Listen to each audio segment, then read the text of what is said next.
ایک آفیسر اپنی سیکریٹری کو پسند کرتا تھا اور اسے پرپوز کرنے کے لیے ہیرے کی انگوٹھی بھی خرید چکا تھا۔ اگلے ہی دن اس کی سیکرٹری مشال سندس اس کے پاس آئی اور کہا کہ سر، کل سے میں آفس نہیں آ سکوں گی کیونکہ اگلے ہفتے میرا نکاح ہے۔ آفیسر مشال سندس کو کسی طرح کھونا نہیں چاہتا تھا، لہٰذا اس نے اپنی خاص سیکورٹی گارڈ سے کہا کہ مجھے تمہاری مدد کی ضرورت ہے۔ اگلے 2 دن کے اندر شرجیل کو کسی طرح غائب کرو، کیونکہ اگر یہ شادی ہو گئی تو میرا نقصان ہو جائے گا۔ گارڈ نے مالک کو تسلی دی کہ سر بے فکر رہیں، آپ کا کام ہو جائے گا۔ کچھ دن پہلے ہی مشال سندس اس سیکورٹی گارڈ کو تھپڑ مار چکی تھی اور گارڈ وہ تھپڑ بھول نہ پایا۔ وہ موقع کی تلاش میں تھا کہ کسی طرح مشال سے میں بدلہ ضرور لوں گا، اور آج اسے موقع ملا۔ سیکورٹی گارڈ نے مشال سندس اور اس کے منگیتر شرجیل کو اغوا کیا، اور پھر شرجیل کے سامنے ہی اس نے اس کی منگیتر مشال سندس کے ساتھ لیاقت 10 سال کا تھا جب وہ گھر چھوڑ کر بھاگا۔ اس نے اپنی ماں سریا کی وجہ سے گھر چھوڑا تھا۔ وہ بچہ ضرور تھا لیکن شعور رکھتا تھا، اسے پتہ تھا کہ کیا غلط ہے۔ وہ اپنے باپ کی وفات کے بعد سریا ہی اس گھر کے اخراجات پورے کر رہی تھی۔ وہ خوش تھا کہ اچھے سکول میں پڑھ رہا ہے، ہر روز ماں سے خرچہ بھی ملتا ہے، مگر ایک دن جب وہ سکول سے گھر واپس آیا تو اس نے منظر اپنی آنکھوں سے دیکھا، ایک ایسا منظر جس نے اسے اندر سے ہلا کر رکھ دیا۔ کوئی اجنبی اس کے گھر میں موجود تھا۔ لیاقت نے اس سے پہلے اسے کبھی نہیں دیکھا تھا۔ وہ اجنبی اس کی ماں کے ساتھ تھا۔ اس کی ہمت نہ ہوئی کہ مزید دیکھ لے اور وہ گھر سے چل پڑا۔ جو ماں کچھ دن پہلے اس کی نظروں میں دنیا کی بہترین ماں تھی، آج اسی ماں سے نفرت ہو گئی۔ وہ اپنی اسی ماں کو چھوڑ کر چلا گیا۔ لیاقت اپنا وہ گاؤں چھوڑ کر شہر آ چکا تھا۔ شہر میں کبھی وہ ہوٹلوں پہ کام کرتا، کبھی ورکشاپ پر مزدوری کرتا، تو پھر کبھی بھیک مانگ کر بھی گزارا کر لیتا۔ اسی طرح مشکلات میں پلا بڑھا، جوان ہوا، لیکن گھر مڑ کر نہ دیکھا۔ جب بھی وہ منظر اس کی آنکھوں کے سامنے آتا، ماں سے نفرت تازہ ہو جاتی۔ وہ واپس جانے کی ہمت نہیں کر سکتا تھا۔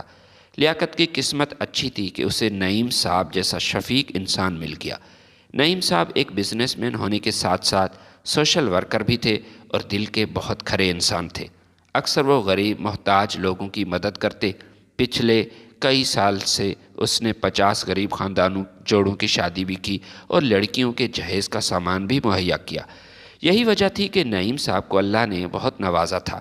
نعیم صاحب نے لیاقت کو اپنے گھر ملازم کے طور پر رکھ لیا۔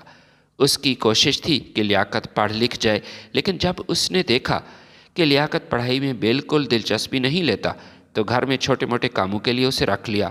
نعیم صاحب کی وفات کے بعد اس کے بیٹے مصطفیٰ نے باپ کا کاروبار سنبھالا اور اپنے باپ کے نقش قدم پر چلتے ہوئے اس نے خیر سگالی کاموں میں بڑھ چڑھ کر حصہ لیا۔ لیاقت کو اس نے اپنا پرسنل سیکورٹی گارڈ بنا لیا، مگر وہ لیاقت کو اپنا بھائی ہی سمجھتا تھا، کیونکہ مصطفیٰ بچپن سے ہی لیاقت کو جانتا تھا۔ وہ ایک ساتھ ایک ہی گھر میں پلے بڑے تھے۔ حالانکہ لیاقت ان کا ملازم تھا، لیکن ان کے ساتھ ٹیبل پر کھانا کھاتا۔ نعیم صاحب نے زندگی میں کبھی لیاقت کو یہ محسوس ہونے ہی نہیں دیا کہ وہ ان کا نوکر ہے یا پھر ملازم۔ اور مرتے وقت نعیم نے اپنے بیٹے کو نصیحت بھی کی تھی کہ لیاقت میرے لیے بہت خاص ہے، اس کے ساتھ کبھی ملازموں والا سلوک مت کرنا، بھائی سمجھنا۔ مصطفیٰ نے جب سے اپنے باپ کا کاروبار سنبھالا، وہ اپنی کولیگز ملازموں کے ساتھ اچھے طریقے سے پیش آتا تھا۔ آفس میں کسی بھی خوشی کے موقع پر وہ اپنے ملازمین کو بونس تنخواہ دیتا۔ اس مہینے کمپنی کے لیے نئے کینڈیڈیٹ کے انٹرویو ہوئے تو سندس نامی ایک لڑکی نے ان کے آفس کو جوائن کیا۔ مصطفیٰ کو سندس بہت پسند آئی تھی، بلکہ یہ حقیقت تھی کہ پہلی ہی نظر میں وہ سندس کا دیوانہ ہو چکا تھا، مگر وہ پرپوز کرنے میں تھوڑا سا گھبرا رہا تھا۔ اسے اس بات کا ڈر تھا کہ کہیں سندس برا نہ مان جائے، بس اسی وجہ سے اس نے پرپوز کرنے میں جلدی نہ کی۔ مصطفیٰ نے سب سے پہلے اپنی پسند کے بارے میں اپنی ماں اور دادی کو بتایا۔ اس کی دادی اس کی ماں سے بھی زیادہ بے چین تھی کہ کسی طرح مصطفیٰ کی شادی ہو جائے اور وہ اپنے پوتے کی اولاد کو بھی دیکھ سکے۔ جب دادی جان کو پتہ چلا کہ پوتے نے ایک لڑکی پسند کی ہے تو اس نے مصطفیٰ سے پوچھا کہ اس کا کیا نام ہے، اس کا گھر کہاں ہے، کب جائیں گے ہم اس کے گھر۔ مصطفیٰ اپنی دادی سے یہی کہہ رہا تھا کہ دادی جان بس کچھ دن صبر کر لیں، خود ہی میں موزوں دن دیکھ کر آپ لوگوں کو ان کے گھر میں بھیجوں گا۔